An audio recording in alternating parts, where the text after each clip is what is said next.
keturunan Israel, hai orang-orang yang kudukung sejak dari kandungan, hai orang-orang yang kujunjung sejak dari rahim. Sampai masa tuamu aku tetap dia, dan sampai masa putih rambutmu aku menggendong kamu. Aku telah melakukannya dan mau menanggung kamu terus, dan aku mau memikul kamu dan menyelamatkan kamu. Bapak Ibu yang dikasihi oleh Tuhan Yesus,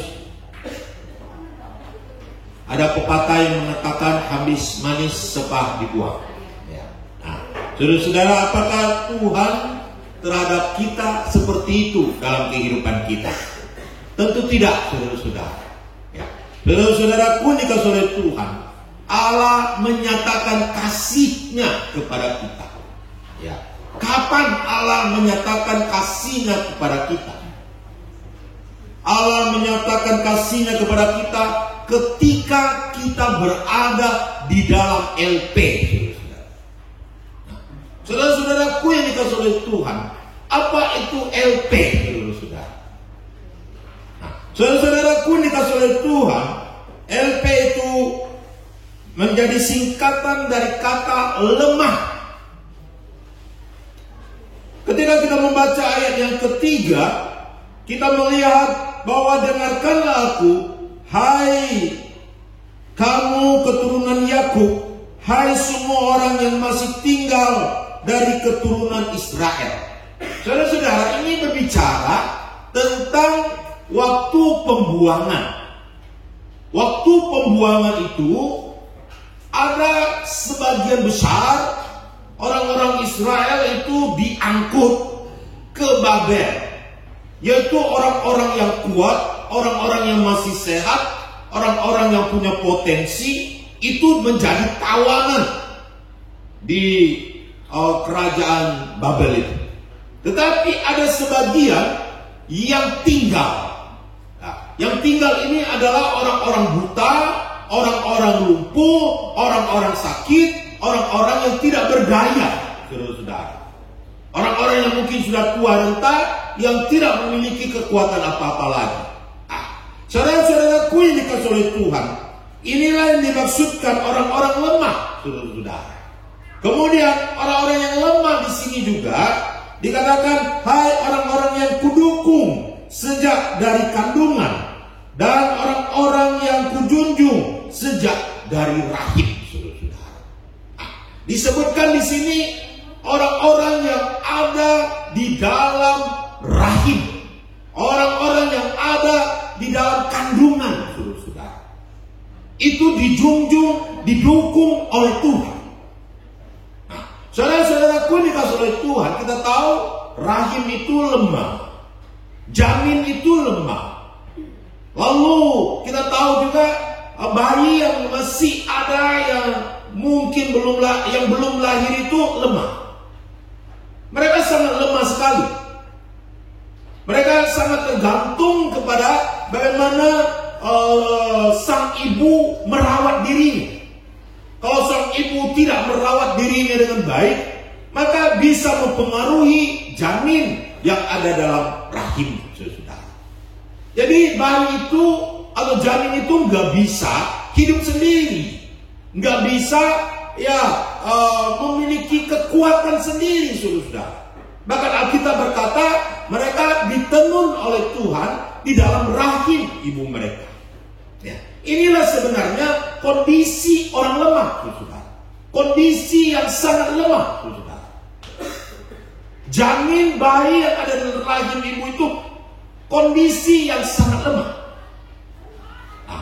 Tetapi Allah hadir menyatakan kasih-Nya kepada janin yang lemah dan tak berdaya itu, saudara. Saudara-saudaraku yang dikasihi oleh Tuhan Yesus, kemudian kita juga melihat kondisi yang lemah itu bukan hanya ketika dalam janin, tetapi kondisi yang lemah itu juga ketika manusia sudah masuk masa tua. Biasa di masa tua itu menjadi kondisi yang lemah, terutama secara fisik, saudara-saudara. Dan mungkin orang itu di masa tua kondisi fisiknya sama seperti ketika dia berumur 17-18 tahun. Kondisi fisik ketika sudah berumur tua, masuk masa tua, biasanya mulai menjadi lemah. Dulunya dia mampu mengangkat 50 kilo, sekarang dia tidak mampu lagi. Mungkin ketika dia dulunya mampu bergadang, berjaga malam, tapi sekarang sudah mungkin tidak mampu lagi.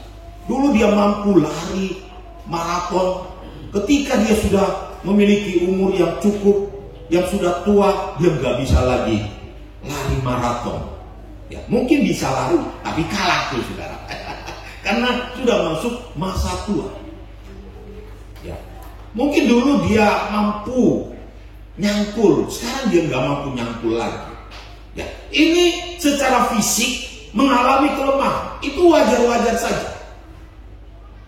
Kemudian saudara-saudara mungkin secara psikologis, secara otak, secara pikiran mungkin juga sudah mulai lemah. Kenapa? Karena otak ini, apalagi kalau dia selalu bekerja dengan otak punya dari masa muda, dia akan mengalami aus otak, saudara-saudara. Dan pikirannya atau daya tangkapnya atau daya ingatnya bisa berkurang. Itu biasa. Bahkan ada yang sampai kepada pikun, saudara-saudara. Itu biasa, saudara. Karena ini manusiawi. Nah, saya tadi pagi sempat bicara-bicara dengan jemaat, lalu terbersitlah bicara tentang Ibu Syedmo, saudara. Waktu ngomong-ngomong Ibu Syedmo, saya tanya balik sama ibu itu yang dengan saya bicara. Ibu Syedmo udah meninggal ya? Ya udah. Iya betul ya, udah meninggal ya. Saya teringat. Lalu bagaimana meninggalnya ya? Saya lupa. Gimana cara meninggalnya? Dulu. Apakah dia jatuh atau dia sakit atau apa? Saya lupa, saudara-saudara. Sehingga saya tanya balik bagaimana dia meninggalnya. Saudara-saudaraku dikasih oleh Tuhan, secara fisik ya, orang yang masa tua dia akan mengalami kelemahan. Dia akan mengalami yang namanya kelemahan. Amin, saudara. Tidak berani amin, karena semua takut tua. Saudara-saudaraku dikasih oleh Tuhan. Tapi walaupun saudara-saudara takut tua, saudara-saudara juga takut tua juga. Tidak ada yang muda terus kan? Kalau ulang tahun, sekarang ulang tahun 40 berapa? Simu. Nanti tahun depan ulang tahun lebih muda lagi, bisa nggak? Nggak bisa. Ya bertambah umurnya. Ya. Nah, saudara-saudaraku dikasih oleh Tuhan, memang kita ini dalam kondisi masa tua adalah masa yang lemah. Dari semua sisi dan semua segi. Ya, mungkin dari pengalaman sih mungkin tambah mantap lah. Tapi dari fisik kita akan mengalami seperti itu. Tetapi dikatakan oleh Alkitab, jangan takut. Allah menyatakan kasih kepada orang-orang yang dalam kondisi lemah. Amin. Allah menyatakan kasihnya kepada orang-orang yang dalam kondisi yang lemah. Allah tidak meninggalkannya. Itulah L. Kemudian P. Allah menyatakan kasih kepada orang yang dalam keadaan P. Apa itu P? L dengan P, lembaga pemasyarakatan. Enggak harus. Ya, memang Allah juga cinta orang yang masuk penjara, saudara. Tapi P di sini adalah orang yang tidak produktif lagi, atau yang disebut dengan orang yang pensiun, saudara-saudara. Orang yang pensiun, secara fisik dia mungkin ingin melakukan, tetapi dia tidak mampu lagi melakukannya. Jadi hasil yang yang mungkin dia inginkan begini, tapi dia tidak mampu lagi melakukannya. Sehingga akhirnya ada istilah pensiun, saudara-saudara. Tidak berproduktif lagi. Jadi masa muda produksinya begitu besar, tapi ketika sudah masuk masa yang tua, produktivitasnya mulai berkurang. Hasil yang diharapkan mulai berkurang. Bahkan kalau saudara-saudara baca di sini, sebenarnya mengandung pengertian sudah sangat tua. Ya, biasa kalau sudah sangat tua, bukan hanya tidak berproduktif lagi atau hasilnya kecil, biasanya bahkan orang berkata jadi beban saja. Jadi nggak cuma kayo, ya bahkan ada yang berkata moyung loh. Nah, istilah itu. Nah, saudara-saudaraku yang dikasihi oleh Tuhan Yesus, tetapi sungguh luar biasa. Mungkin bagi manusia, orang yang sudah tidak berproduktif biasanya sudah dipandang sebelah mata. Ya. Orang yang sudah tidak mempunyai harapan apa-apa biasanya dipandang sebelah mata. Kecuali banyak hartanya, ya. Mungkin pandang hartanya. Tapi kalau masa tua tak punya harta, biasanya sudah susah dipandang orang. Itu pada umumnya. Tetapi saudara-saudaraku dikasihi oleh Tuhan, kita sebagai orang percaya, kita tidak boleh seperti itu. Amin. Karena Allah kita adalah Allah yang peduli dengan orang lemah. Allah yang peduli dengan orang yang sudah pensiun. Allah yang peduli dengan orang yang mungkin tidak produktivitasnya tinggi. Allah sangat peduli. Dan Allah menyatakan kasih-Nya kepada mereka. Allah menyatakan kasih-Nya kepada mereka. Yang saya beri singkatan 4M, saudara. Memang di ayatnya yang ketiga dikatakan Allah mendukung, Allah menjunjung. Kalau tanpa Allah yang mendukung, maka jamin itu tidak akan pernah jadi, saudara. Makanya banyak orang yang hamil lalu gugur, Allah yang hamil lalu tidak jadi, saudara, dan sebagainya, dan bermasalah janinnya dan sebagainya. Perlu Allah yang mendukung, Allah yang menjunjung. Tetapi di ayat yang keempat lebih ditegaskan lagi, ada 4M. Bagaimana bentuk kasih Allah itu kepada orang-orang yang berada di dalam LP, yang berada dalam kelemahan, yang berada di dalam ketidakproduktivitasan, atau ketika berada dalam pensiun. Apa yang dilakukan Allah sebagai bentuk kasih-Nya? Yang dikatakan sampai masa putih rambutmu, aku menggendong kamu. Amin. Yang pertama adalah bentuk kasih Allah menggendong kamu. Menggendong kamu yang lemah, menggendong kamu yang tidak berproduktivitas lagi itu. Allah menggendong. Artinya Allah mengasihi, Allah mencintai.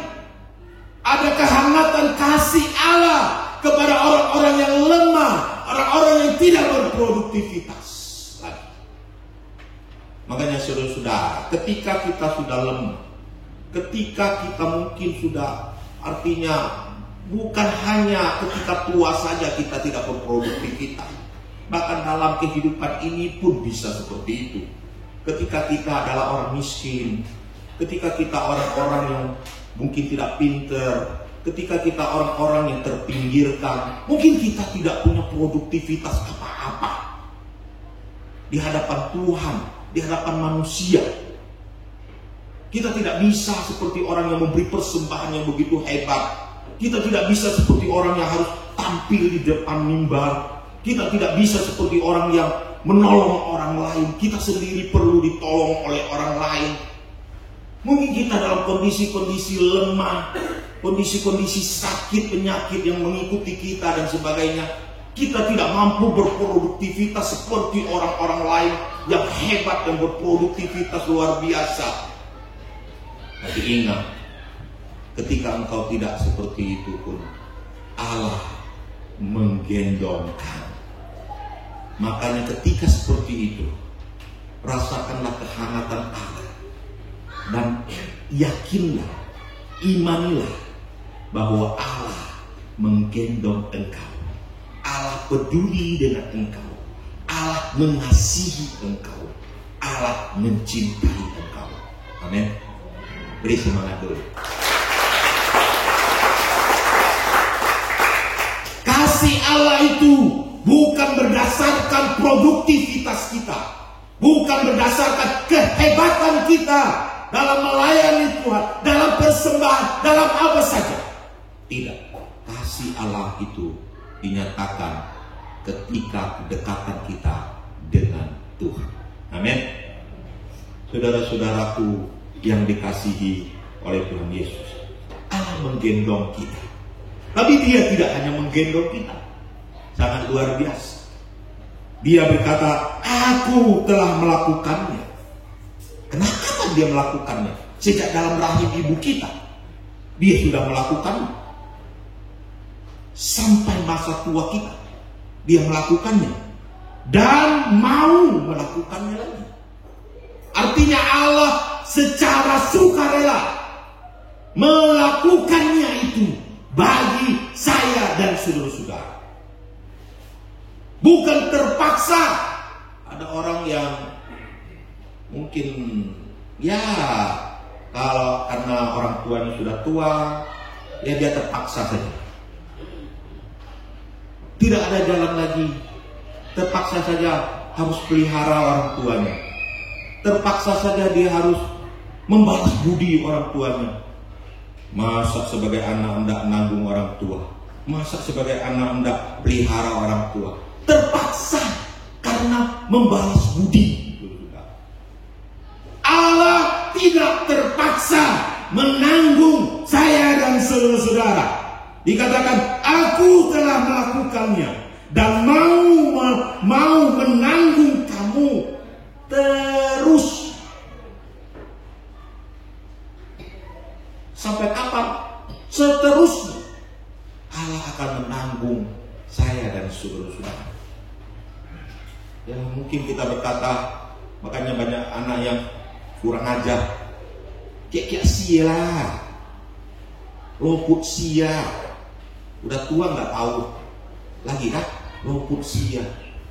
Cepat-cepat mati saja kalau udah tua. Ya, memang saudara, menghadapi orang tua itu tidak gampang. Bahkan menghadapi anak-anak kecil lebih gampang.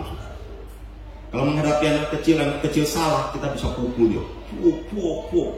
Jangan gini ya. Tapi kalau orang tua, saudara, kita nggak bisa pukul dia.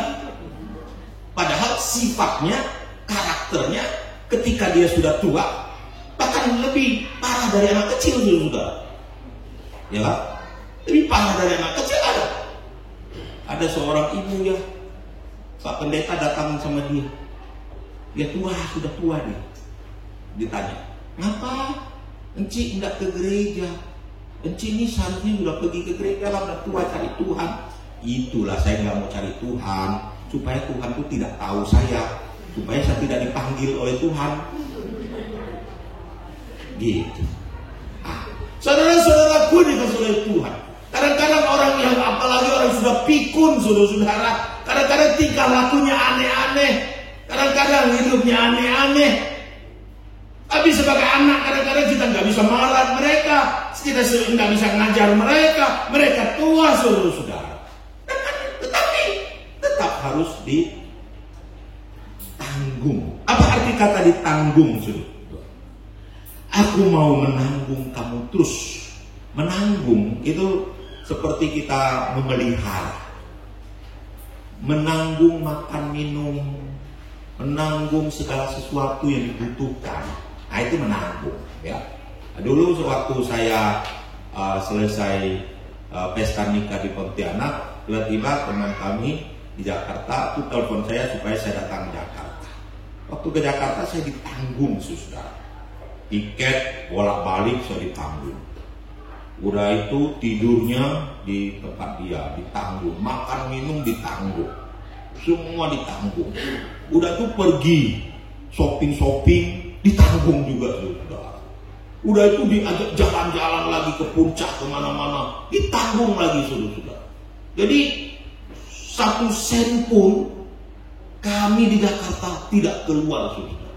Bahkan sampai pulang pun masih bawa oleh-oleh pulang, saudara. Nah, itulah yang disebut dengan ditanggung, saudara-saudara.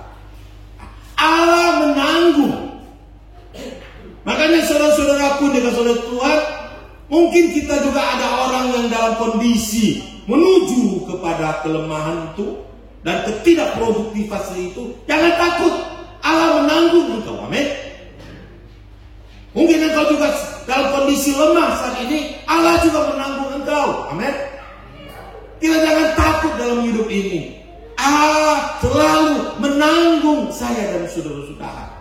Walaupun kita lemah dan kita tidak mempunyai produktivitas yang hebat sekalipun, Allah tetap menanggung saya dan saudara-saudara. Disemangat dulu. Kemudian dia bukan hanya menanggung, tetapi dikatakan bukan sebentar saja, tapi terus menerus dia menanggung. Tidak ada jangka waktunya. Sampai kekekalan dia akan menanggung hidup saya dan saudara. Kemudian dikatakan, aku mau memikul kamu dan menyelamatkan kamu. M yang ketiga adalah dia mau memikul kamu. Kok dipikul ya? Dulu Eren pernah sakit DBD. Lalu waktu sakit saya harus pikul dia. Pikul, bawa ke dalam itu pesawat sudah. Ya. Nggak sempat lagi pakai itu kursi roda. Jadi saya yang gendong dia dan pikul dia masuk pesawat. Biasanya tradisi memikul itu di Timur Tengah, ya biasanya kalau raja-raja di sana, Fir'aun di sana, ya Mesir dan sebagainya, biasanya raja itu dipikul, saudara. Nah, kita lihat juga kalau di Tiongkok juga gitu kan, biasanya raja-raja itu atau apa gitu kan, nah, mereka ada tandu, lalu ada yang memikul. Allah memikul, artinya apa? Allah memuliakan kita. Amin. Oh, dia yang pikul kita yang duduk di atas tandu. Dia yang memuliakan kita, meninggikan kita. Sangat luar biasa Allah itu. Dia rela menjadi hamba. Yesus datang ke dalam dunia menjadi hamba. Kita dimuliakan. Dia jadi hamba. Dia jadi manusia. Mati di kayu salib untuk menebus kita. Di dalam Yesaya 40 dikatakan, seluruh manusia di hadapan Allah seperti sebutir debu, seperti setetes air dalam timba. Tapi Allah yang sangat besar, yang luar biasa itu menjadi debu, menjadi setetes air demi untuk memuliakan saya dan saudara-saudara. Amin. Lihat dulu. Sangat luar biasa sekali kasih Allah itu. Dia rela datang sebagai manusia, mati di kayu salib untuk memuliakan hidup saya dan saudara. Menanggung kita, memikul kita. Dan yang terakhir dikatakan menyelamatkan kita. Ketika orang sudah tua, sebenarnya yang sangat diperlukan bukan lagi makanan. Kalau dia makan-makan pun dia sudah lemah lah. Paling dulu dia makan 2 piring, sekarang dia mungkin makan setengah piring saja sudah. Saya lihat mama saya juga begitu. Ya, bapak saya dulu juga begitu. Ya, seperti itu. Orang-orang tua tidak terlalu lagi masalah makan dan minum. Mungkin jalan-jalan pun beli barang di toko-toko pun sudah kurang. Mau beli baju apalagi. Oh, kadang-kadang kita belikan baju sama dia. Ngai moya, ngai loe, si coam ciange. Itu dia. Ya. Kadang-kadang kita suruh dia jalan-jalan pergi kemana-kemana. Oh, udahlah, moy ngai kiang. Ya, nggak usah lah, ngai buka aja lah. Itu banyak ada juga yang tua-tua suka jalan-jalan juga. Iya. Nah, tapi kalau dia sudah mengacu ke kakinya yang sudah nggak mampu, ya sudah habis mengacu tulung jauh hidup. Nah, tapi saudara-saudara, orang yang sudah masuk dalam konteks ini, karena ini sudah rambut putih, ya sudah. Kalau rambut putih Pak Alay belum terlalu tua, karena memang ya dia mungkin memang keturunan putih rambut punya ya. Tapi yang dimaksudkan di sini rambut putih itu sudah tua banget, ya. Kalau sudah tua banget biasanya yang dipikirkan adalah keselamatan jiwa, bukan lagi masalah duniawi, tapi masalah keselamatan jiwa. Tapi Allah di sini berkata, aku akan menyelamatkan kamu. Makanya kita lihat banyak orang-orang tua yang bertobat. Di masa muda mereka begitu tidak mau percaya. Saya punya paman itu udah tua baru bertobat, saudara. Udah bertobat jadi penginjil lagi. Puji Tuhan, ya puji Tuhan. Gak apa-apa. Udah tua baru bertobat, saudara. Banyak orang bertobat ketika mereka sudah menjadi tua, saudara. Makanya saudara-saudara banyaklah mengunjungi orang-orang yang lemah, banyaklah mengunjungi orang-orang yang tua. Nanti mereka akan bertobat. Amin. Karena Allah berjanji, aku akan menyelamatkan. Beri semangat dulu. Saudara-saudaraku yang dikasihi oleh Tuhan, sebagai reaksi terakhir terhadap firman Tuhan ini, apa yang harus kita lakukan? Yang pertama adalah kita meneladani kasih Allah. Allah peduli dengan orang-orang lemah. Kita juga harus peduli dengan orang-orang lemah. Allah peduli dengan orang-orang yang sudah tidak produktif. Kita juga harus peduli dengan orang-orang yang tidak produktif lagi. Amin. Yang kedua, kita harus bersyukur karena kasih Allah yang begitu luar biasa terjadi dalam kehidupan saya dan saudara. Yang LP saja Tuhan tolong. Kita juga sering ditolong oleh Tuhan.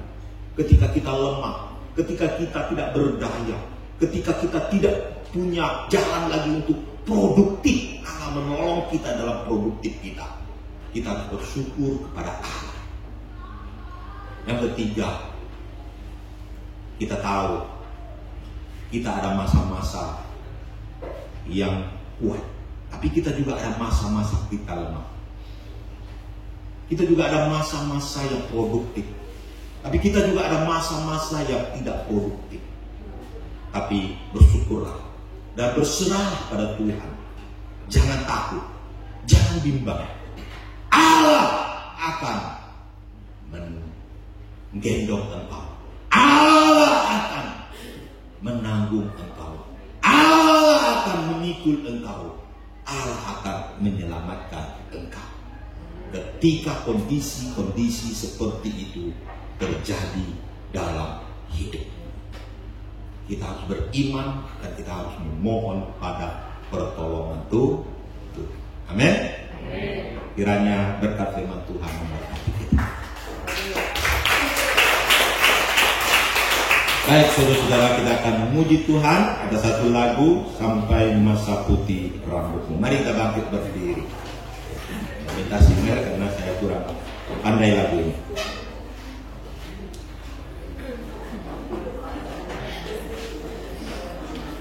Ada lagunya, ya kan?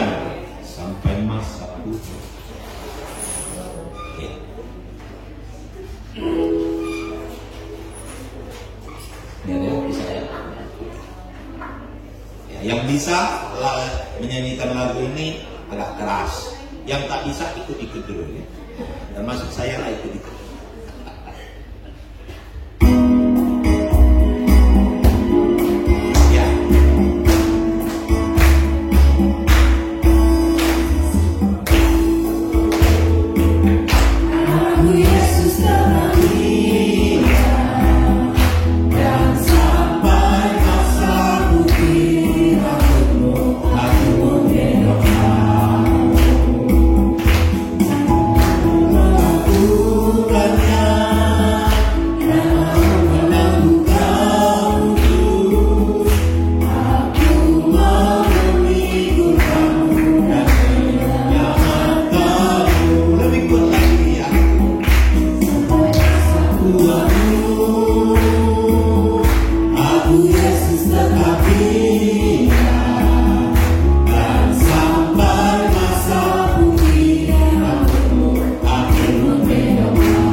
Amin. Silakan duduk, siap-siap.